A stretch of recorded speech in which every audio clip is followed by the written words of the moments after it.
Kembali lagi di Cerita Cinta Channel. Jangan lupa like, comment, and subscribe ya. Terima kasih. Malam ini Lily dan Anjas akan menghadiri sebuah acara makan malam. Di sana mereka juga akan bertemu dengan Gala dan Giselle. Undangan makan malam itu adalah perayaan salah satu kolega mereka.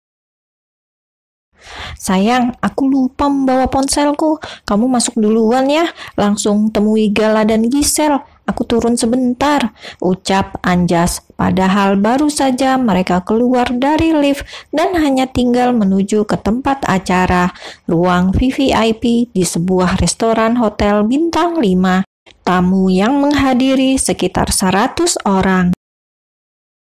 Baiklah, sana cepat, balas Lily pula. Bahkan dia mendorong suaminya untuk kembali masuk ke dalam lift itu. Anjas lebih dulu mengecup bibir istrinya sebelum benar-benar pergi, membuat Lily langsung terkekeh pelan. Dengan senyum yang lebar, Lily pun kembali melanjutkan langkahnya. Tiba di depan pintu ruangan itu, dia menunjukkan surat undangan dan kemudian dipersilakan masuk. Aku datang bersama suamiku Anjas Dwiguna, tapi nanti dia akan menyusul, ucap Lily pada petugas di depan pintu itu. Baik, Nyonya, jawabnya patuh. Lily pun masuk ke dalam sana. Dia sebenarnya datang lebih cepat, tapi di sana ternyata juga sudah banyak orang. Lily menyapa semua orang yang dia temui, seraya terus mencari Giselle.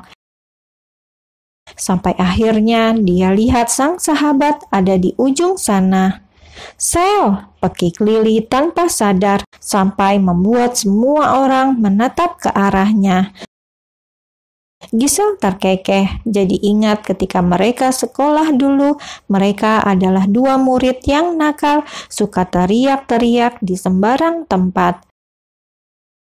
Mana Anjas? Tanya Giselle. Dia sedang memeluk lengan Gala dengan erat. Malam ini Gala nampak begitu tampan, jadi Giselle tak ingin melepas sang suami. Turun lagi, ponselnya ketinggalan, jawab Lily. Di luar sana, Anjas melangkahkan kakinya dengan cepat untuk menuju tempat acara. Dia sungguh tak nyaman saat membiarkan Lily pergi sendiri untuk masuk ke dalam sana. Meskipun dalam undangan itu tak akan ada Dimas, tapi tetap saja membuatnya cemas. Dengan tergesa, Anjas masuk. Namun kemudian dia malah mendengar orang-orang membicarakan istrinya. Kurasa dia bukan korban perkosaan, mungkin saja itu kekasihnya yang lain selain Anjas. Bisa saja dia dari kalangan bawah, gadis-gadis seperti mereka akan melakukan apapun untuk mendapatkan apa yang mereka mau.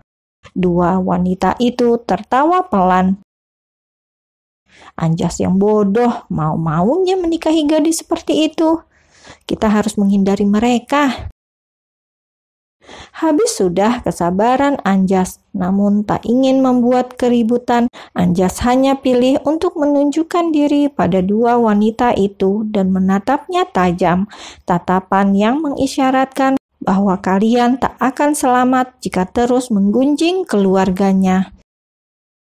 Dua wanita itu tentu sangat terkejut. Keduanya seketika membeku. Anjas lantas menghampiri sang istri yang saat ini sudah bersama dengan Gala dan Giselle. An, panggil Lily dengan bibir tersenyum lebar. Dia juga langsung memeluk lengan Anjas. Senyum Lily yang mampu meredakan amarah pria itu. Makan malam pun berlangsung. Anjas coba menahan diri untuk tak pergi dari tempat itu. Dia tak ingin lari hanya karena umpatan semua orang. Anjas justru ingin menunjukkan bahwa Lily adalah istri yang sangat dia cintai. Tapi ternyata masih banyak hal yang tak bisa Anjas kendalikan. Kini justru Lily mendengar secara langsung kata-kata menyakitkan itu. Tidak tahu malu, berani-beraninya dia menunjukkan wajah di tempat ini. Harusnya keluarga Dwiguna memisahkan mereka.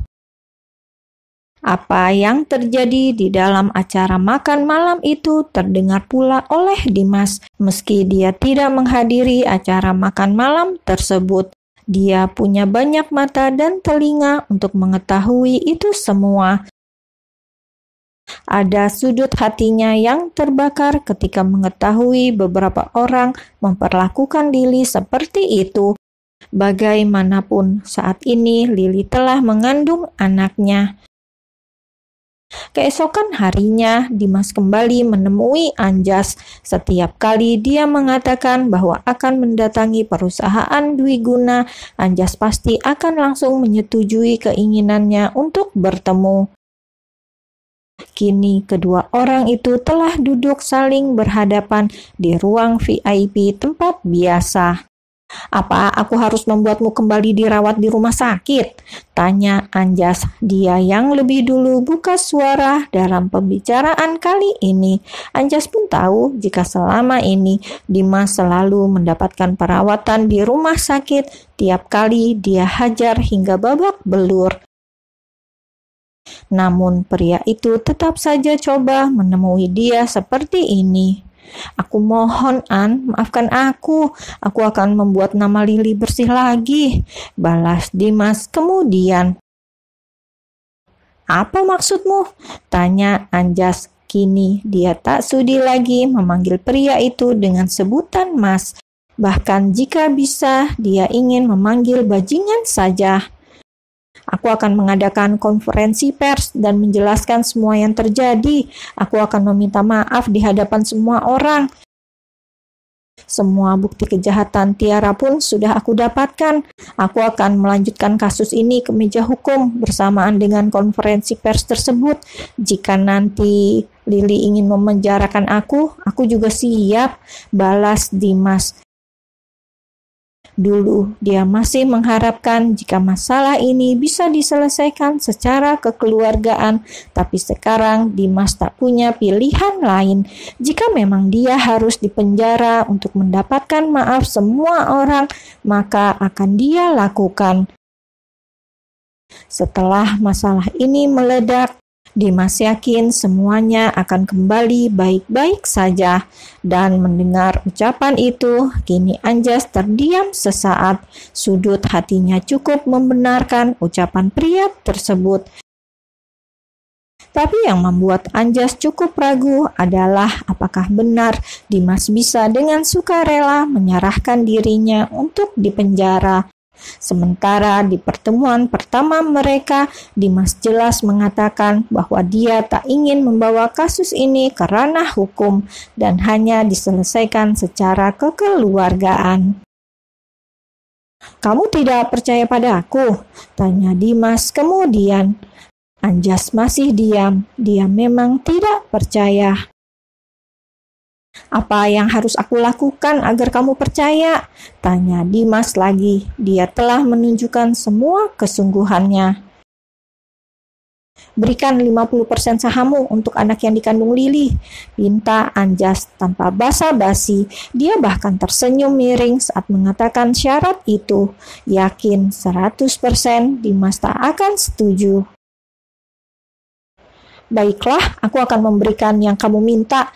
Anak yang dikandung Lily akan memiliki sebagian besar sahamku di perusahaan keluarga Anggara," balas Dimas tanpa ragu. Hingga membuat Anjas seketika tercengang. "Aku akan membuat surat kuasa itu sekarang juga. Besok kita tanda tangani berdua, lalu dampingi aku menghadapi Lily dan seluruh keluarga kalian," putus Dimas. Anjas yang terkejut masih terdiam. Dia hanya menatap lekat Dimas, coba untuk mencari kebohongan dari pria itu, tapi yang dia temukan hanyalah kesungguhan. "Tidak, aku tidak boleh langsung percaya. Setidaknya setelah dia benar-benar menunjukkan surat perjanjian tentang saham itu," batin Anjas. Dia terus membentengi dirinya sendiri karena tidak ingin Lily kembali terluka karena pria ini. "Percaya pada aku, An. Ini semua demi kebaikan Lily dan anak itu," ucap Dimas.